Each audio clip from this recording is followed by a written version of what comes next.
and welcome to the Business Solutions podcast, the show where we explore the courses, people, and stories shaping learning at the University of Suffolk. Today, we are diving into project management level 4 apprenticeship, what it's all about, who it's for, and why it might just be the perfect route into a career in project management.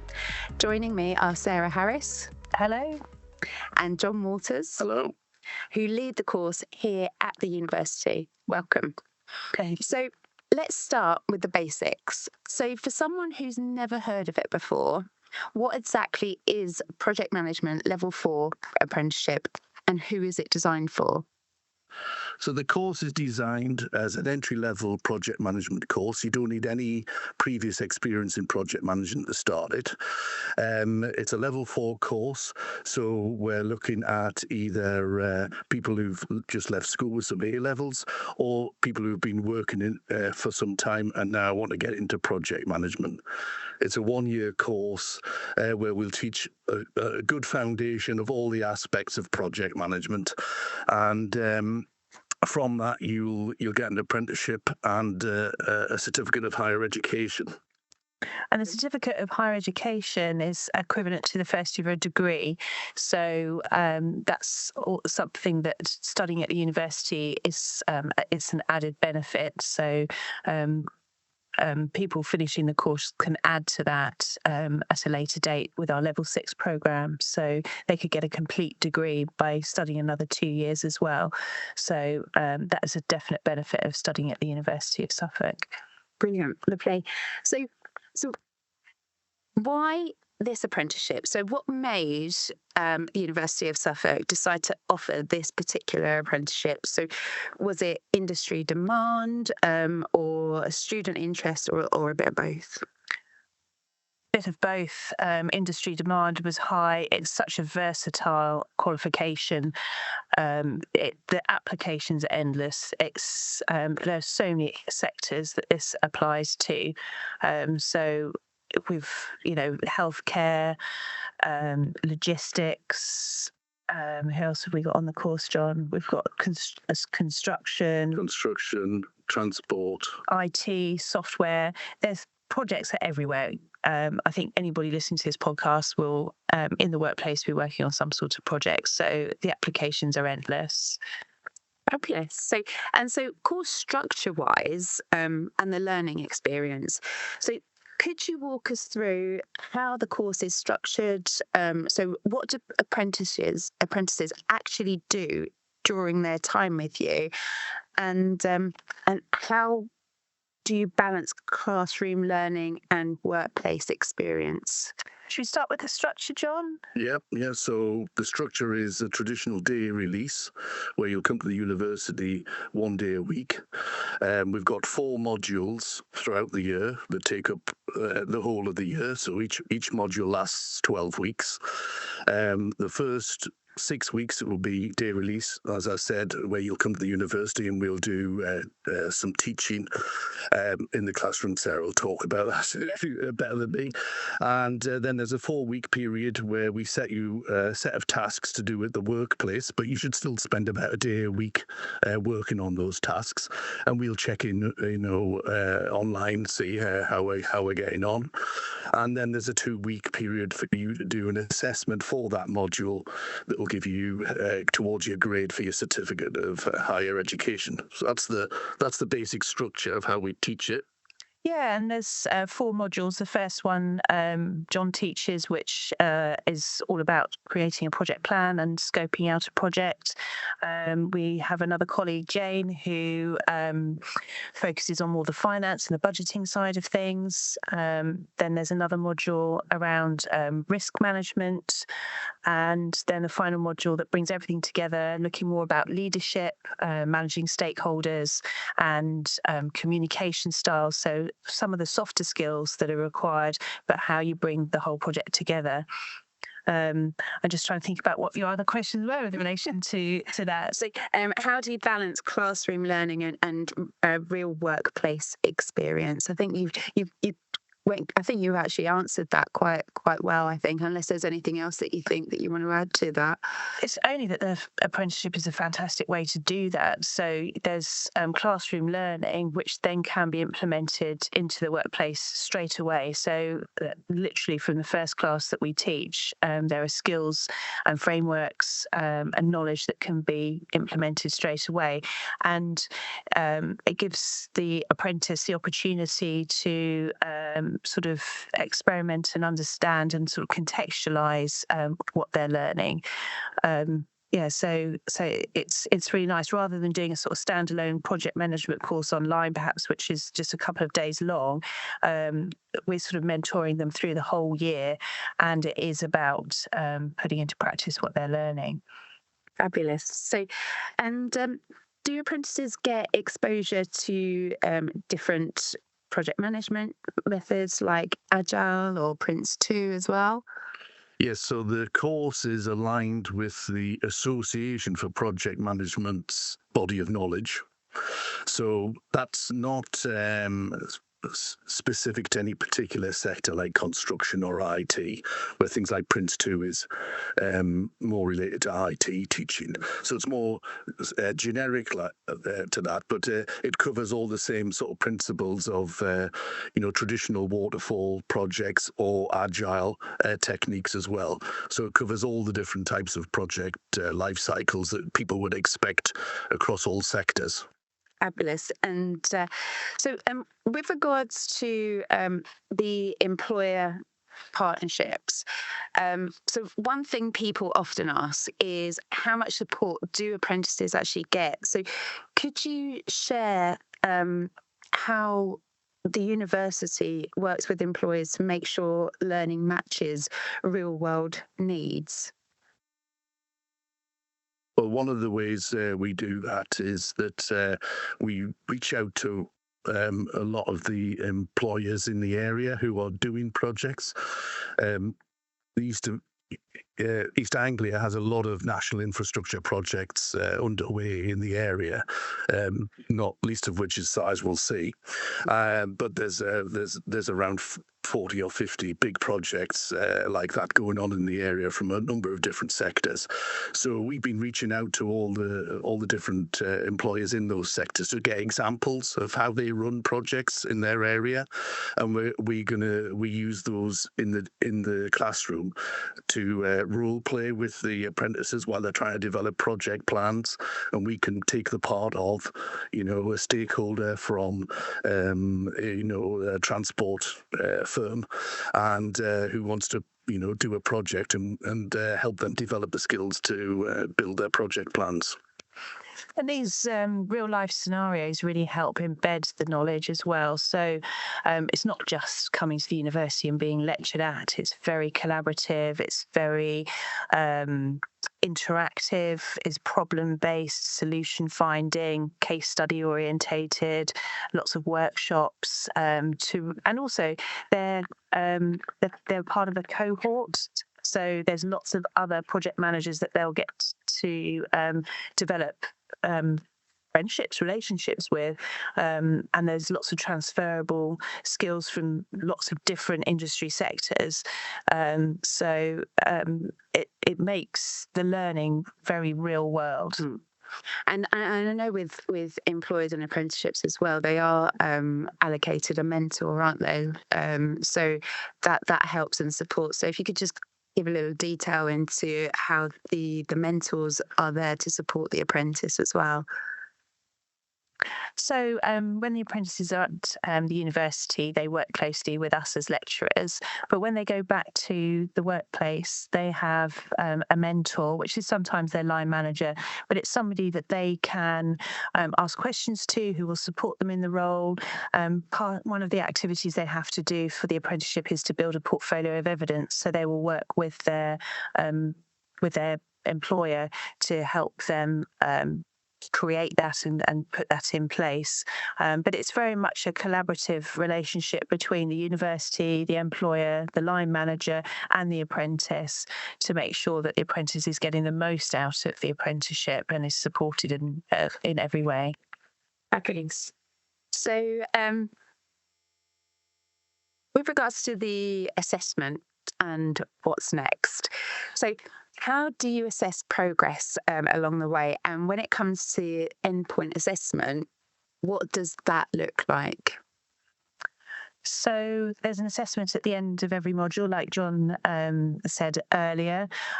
We also have quarterly meetings with a practice educator who sits in our apprentice team, who will meet with the apprentice and the line manager or the mentor in the organisation, just to make sure that the apprentice is exactly where they need to be, that they've submitted lots of evidence, that they are happy with how things are progressing.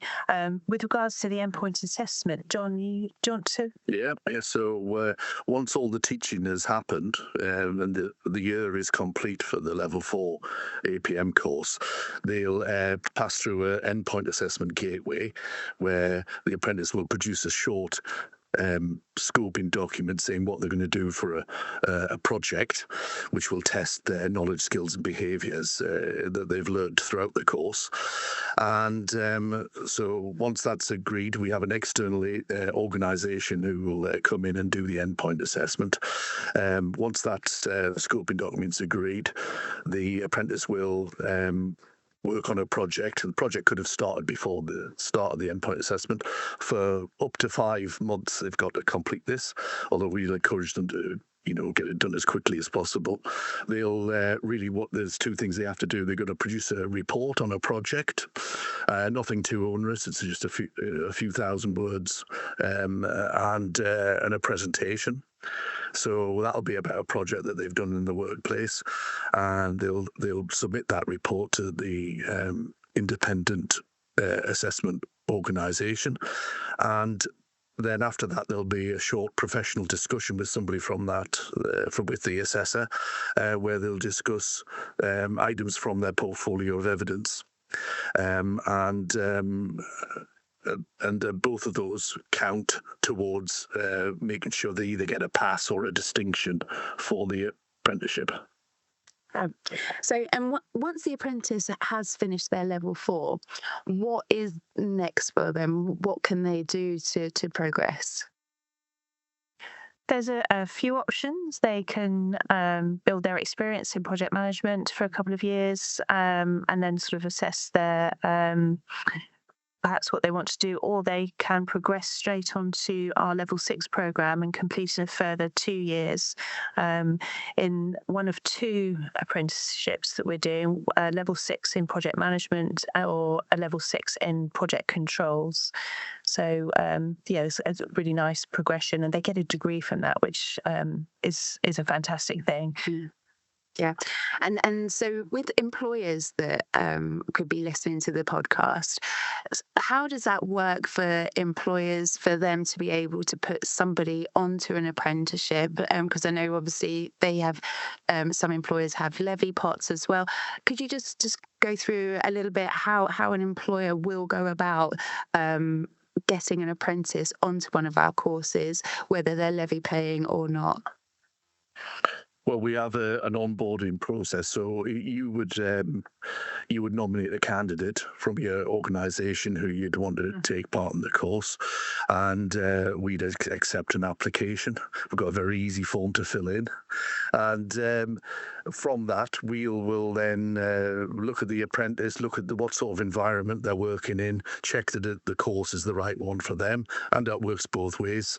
We'll describe what we're going to cover, and they can decide if it's the one for them. But once that's decided, then there's an eligibility check which happens, which could look at your organisation, see if it's a levy paying. That's the easiest route, and then you're up and running, and you can proceed with the course. If your organisation's smaller and it's not a levy payer, then there's other routes through levy transfer that we can certainly talk about to see if we can help you get the necessary funding for the course. Fabulous. Okay. And so if someone's thinking about applying, what advice would you give them to prepare to succeed within project management level 4? That's a really good question. So an apprentice coming onto our course. Wow, what would you say about that? I would say this is reasonably recent because we have been just talking to some apprentices who are joining the course this year. I would say the good advice is to check the standard that's available on the Skills England website. It's very well documented what the course covers and the sort of job that you would be doing as an associate project manager. So it's well worth having a look at that. It's also worth looking at on our website and the description of how we teach that course, and just check it's the right one for you. It is important that people doing this course are actually working in a project environment. It's not like a 3-day Prince 2 course or a PMQ or any other standard industry training courses. You're here for at least 1 year, and if you carry on, you could be here for 3. So we guide them all the way through that process. So it's a big commitment from both sides. So it is worth just checking that that's right. I was an apprentice myself, so I can condone this route of being trained. It's quite useful, and I think people should just see whether the apprentice route is for them, and if it is, then this is a very good way of obtaining the training. And I know that there's quite a lot of myths around apprenticeships. So I think now would be a really good time to just kind of bust any of those myths that are going around. So if you could say anything to employers or to apprentices about the myths of apprenticeships, just to clear everything up, what would you say to them? Well, one myth that my organisation is too small. As long as you're happy to release an apprentice for a day a week to do the apprenticeship, the size of your organisation doesn't matter, because as John just said about the levy transfer, there's lots of organisations out there who are not using their levy, and they are willing to release that funding to smaller organisations. I would say there's a myth that you're losing a person for a day a week for the period of the apprentice. So in response to that, I'd say that what you're getting is a person spent a day a week training, but throughout the year, as they learn the various project management skills, they can immediately start applying those in the workplace for the 4 days that they are working there. So as soon as we've taught them how to write a project plan, they can then start writing project plans at work. So it's not like you've lost them for a year. The skills are immediately usable in the workplace. And I think also another myth is that it's for people who've just left school as well. That tends to be what they think apprenticeship. So apprenticeships you could do until you're 110, and even if you're a CEO. So I think that's another myth that is out there that we need to. Yeah, it's not just for school leavers at all. It's anybody who's interested in developing their skills and their career. So it's all part of your professional development. So for an employee wanting to sort of upskill a bit, then maybe when you're having an appraisal or something, mention to your employer that you'd like to do an apprenticeship.